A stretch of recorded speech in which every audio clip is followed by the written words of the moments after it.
The police officer's hand trembled on his holster. As she approached the Karen's side, a young black teen sat frozen, his white-haired grandmother, clutching his arm. What should have been a peaceful drive home from church had suddenly taken a dangerous turn. The officer barked orders, his voice harp with tension. The teen's eyes darted from the officer's face to the gun. At this side, he had done nothing wrong, yet he was facing a situation that would leave an indelible mark on his life. The air crackled with fear and confusion, a moment suspended in time that would soon ripple far beyond this quiet street corner. As we're reflecting this real-life story, subscribe, and don't forget to turn on the notification bell for more daily stories that need to be heard. Hit that subscribe button and let us know where you're watching from in the comments. We'd love to hear from you. Darren Jenkins leaned back in the passenger seat, basking in the warmth of the afternoon sun. His grandmother Margaret hums softly as she navigated the familiar streets of their neighborhood. The blend of her lavender perfume and lingering church incense created as oothing atmosphere in the old Buick. So what's on the menu for lunch? Grandma Darren asked, his stomach rumbling at the thought of her famous Sunday roast. Margaret chuckled, her hands steady on the wheel. You know, the drill's weedy pot roast with those carrots you love so much.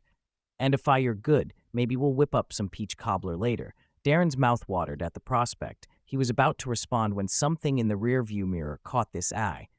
A police cruiser had appeared behind them, following at steady distance. Everything all right? Darren, Margaret asked. Ed, noticing her grandson's sudden silence before he could answer, the world erupted in a cacophony of blue and red lights. The police cruisers unwailed to life, demanding their attention. Darren's heart began to race as she gripped the edge of his seat. What on earth? Margaret exclaimed, her voice tight with confusion. She signaled and carefully pulled over to the side of the road, her movements deliberate and measured. Darren's mind raced through recent events, searching for any reason they might have been stopped. Had Grandma's taillight gone out? Was she speeding without realizing it? If it came up empty, which only intensified his growing unease. Margaret turned to her grandson, her brow furrowed with concern. Darren, honey, what's happening? Did you seem to anything wrong? Has shook his head, unable to find his voice. The flashing lights painted surreal patterns across their face, transforming the once peaceful care interior into a pulsing alien landscape through the side mirror. Darren watched as two officers emerged from the cruiser, their hands shoved near their holsters as they approached, face set in grim determination. Grandma Hugh whispered, his voice barely audible over the idling engine. I think we should keep our hands where they can see them. Margaret nodded, her usual warm smile replaced by a look of growing apprehension. She placed her hands on the steering wheel, while Darren kept this flat in his thighs as the officers drew near, or the world seemed to slow down, each second stretching into an eternity. He could see the officers' mouths moving, but their words were muffled, as if coming from underwater. Suddenly, reality snapped back into focus with terrifying clarity. The officers had drawn their weapons, pointing them directly at the guard's, breath caught in his throat as she heard the command that would change everything. Driver and passenger hands where we can see them exit the vehicles slowly. At that moment, as fear and disbelief coursed through his veins. Darren realized that this Sunday, drive had taken a turn. He could never have imagined the safety of his grandmother's care, and his sanctuary had become a trap. As she prepared to step out into the unknown, one thought echoed in his mind. How could this be happening? Time seemed to slow as Darren stepped out of the car, his grandmother's protests fading into the background. The next few minutes would reveal the dangerous consequences of snap judgments and misunderstandings across the street. A bystander's trembling voice had just reported what they thought was a robbery in progress to 911. The dispatcher's fingers flew across the keyboard, relaying information about a young black man allegedly forcing an elderly white woman into a car within moments. Sirens wailed to life, carrying the weight of fun-challenged assumptions. As the police cruisers creaked to a halt behind Margaret's Buick, Officer Thompson's mind raced through worse Tika's scenarios. His partner officer Davis gripped her weapon tightly as they approached the fading sunlight, cast long shadows, heightening the tension. Crackling in the air, driver and passenger exit the vehicle with your hands visible. Officer Thompson barked, his voice harp with adrenaline. Darren's legs felt like lead as she slowly opened the door, his heart pounding violently in his chest, the rough asphalt bitten to his knees as she was ordered to the ground, cold metal handcuffs clicking shut around his wrists. Margaret's voice rose in a mixture of fear and indignation. What are you doing to my grandson? She demanded, fierce protectiveness replacing her usual gentle demeanor. We've done nothing wrong. We're coming home from church.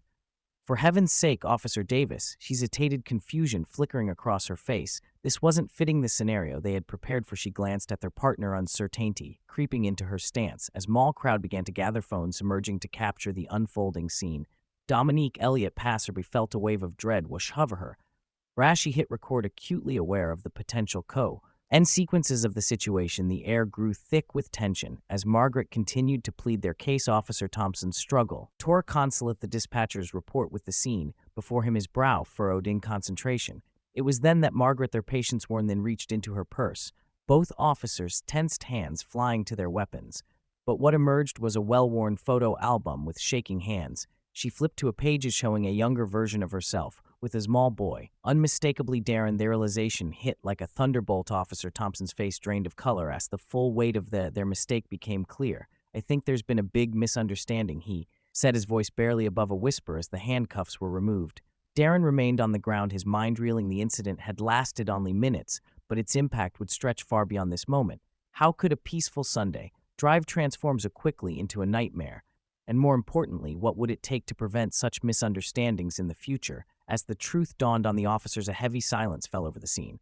Darren slowly rose to his feet, his legs shaky and his mind reeling. The cold metal of the handcuff had left invisible marks on his bubby wrists, a stark reminder of the ordeal he had just endured. Margaret rushed to her grandson's side, her earlier indignation giving way to concern as she wrapped her arms around him. Officer Thompson cleared his throat, his face a mixture of embarrassment and regret. "I were sorry for the misunderstanding," he stammered, struggling to find the right words. "Received a report of a possible robbery," and his voice trailed off as she realized the inadequacy of his explanation. Darren barely registered the officer's words, his heart still raised and his mind grappled with the reality of what had just transpired. How quickly had his world turned upside down. One moment he was looking forward to his grandmother's pot roast, and then next he was face down on the pavement, treated like a criminal. Margaret's voice cut through Darren's fog of confusion. "Sorry, you're sorry," her to new, sharp, her eyes flashing with renewed anger. "My grandson could have been killed because of your misunderstanding. We demand to speak to your superior officer." Immediately, as a funk, more police vehicles arrived at the scene.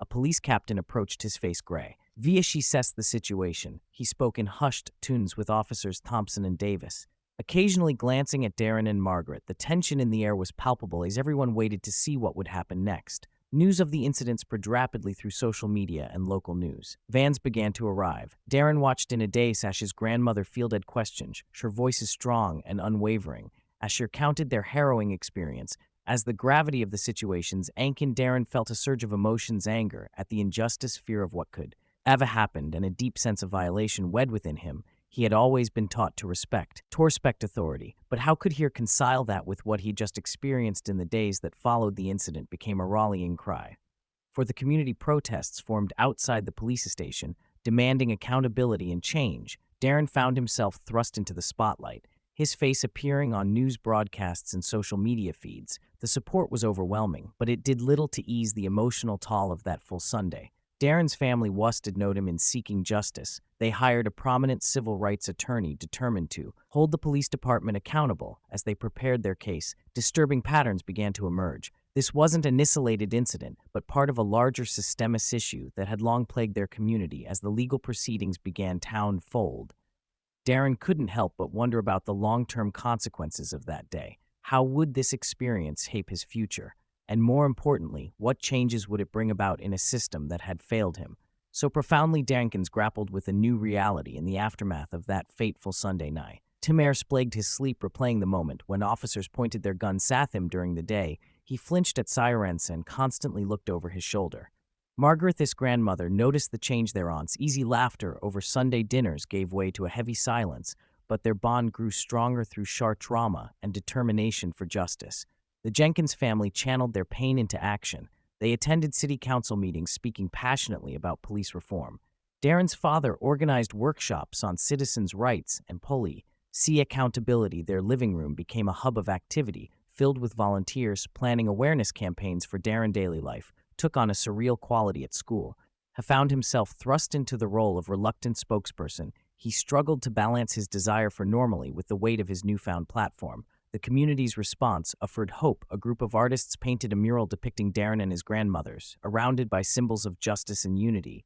As weeks turned into months, the family faced challenges in their quest for accountability. Their attorney warned of the complexities, improving racial bias and overcoming qualified immunity. Each setback tested their resolve, but Margaret's unwavering determination inspired them to press on under scrutiny. The the police department promised to review its training procedures. City officials debate establishing a civilian oversight board, yet progress was low, and the family of 10 felt they were fighting against an entrenched system. For Darren, the incident became a crucible forging a new understanding of race and justice in America.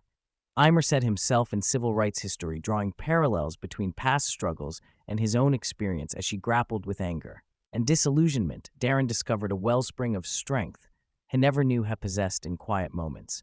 Darren reflected on the broader implications of his ordeal. He recognized that his story was one thread in a larger tapestry of systemic inequality. The incident had opened his eyes to the complexities of race relations and the long road ahead in the fight for true justice.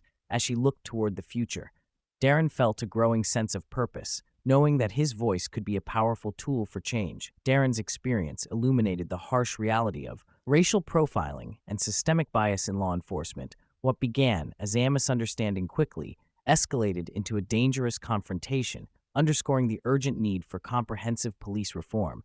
The incident raised pressing questions about bridging the gap between law enforcement and communities of color and preventing snap judgments from leading to tragic outcomes. Recent studies have shown promising results in communities with active police oversight boards, suggesting that change is possible when citizens engage and demand accountability. However, the path forward remains complex and challenging. As we reflect in Darren's ordeal, we're reminded that we have a role to play in the ongoing struggle for equity and justice. It challenges us to examine our own biases, challenge our assumptions, and actively work towards a future where such misunderstandings are relics of the past. The road ahead is long, but we can build a more just and equitable society for all with persistence and unity.